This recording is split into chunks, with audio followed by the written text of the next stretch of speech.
Yeah, we're going. Hi, Ms. Ryerson. All right, so this is our Nightingale case study. Part 1, current brand image analysis. For their consistency, we said that their social media platforms are bright and colorful, and it portrays a brand that is very fun and upbeat.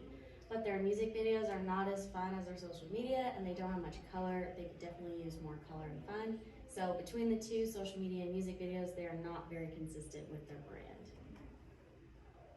Their social media is fun while their videos are more dull. So their brand map would be their social media is fun, bright, and colorful, and their music videos are dull, slightly boring, and then their website is colorless, slightly boring, and there's not a lot of information.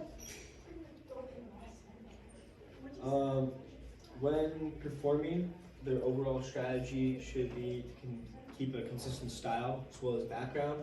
In their music videos, they kind of have like just a single room where the background musicians are kind of bland and then the main singer kind of pops. I think if they keep that consistent, it kind of screams 70s as well as folk. And then if they also use like similar equipment to like 70s folk music, so maybe not like modern mics, maybe more of like a older looking mic like they had in one of their music videos, and nothing like techno beaty with their music as well. The color palette, as you can see, is right here.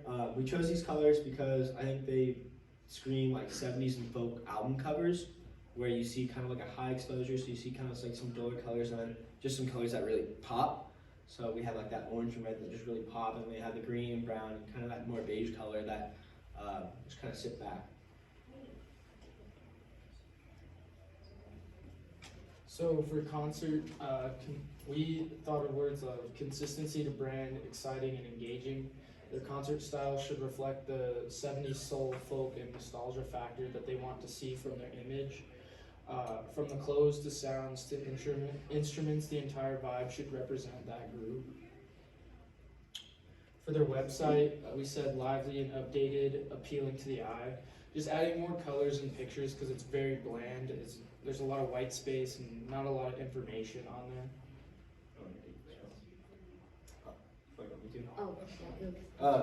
For their YouTube, their music videos especially, I know that like, or from my experience, a lot of like millennials, like 20 to 30, even into like their 30s, they really like watching music videos. I don't know if that's growing up with MTV or just like the YouTube music where it constantly plays the videos over and over.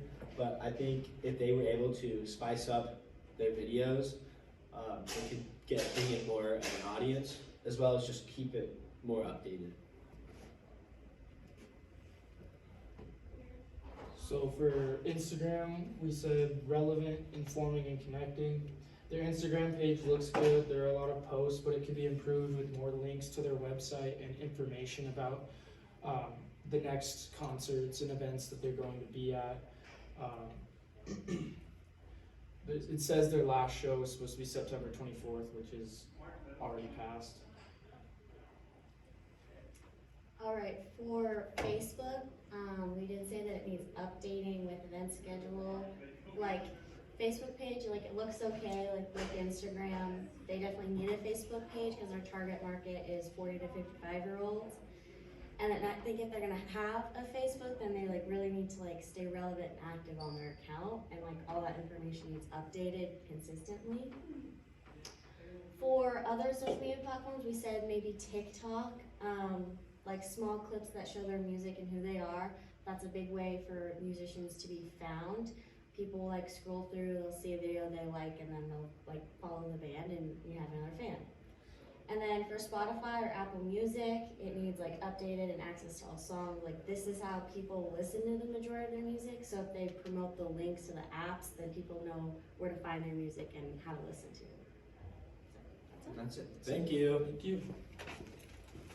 And then.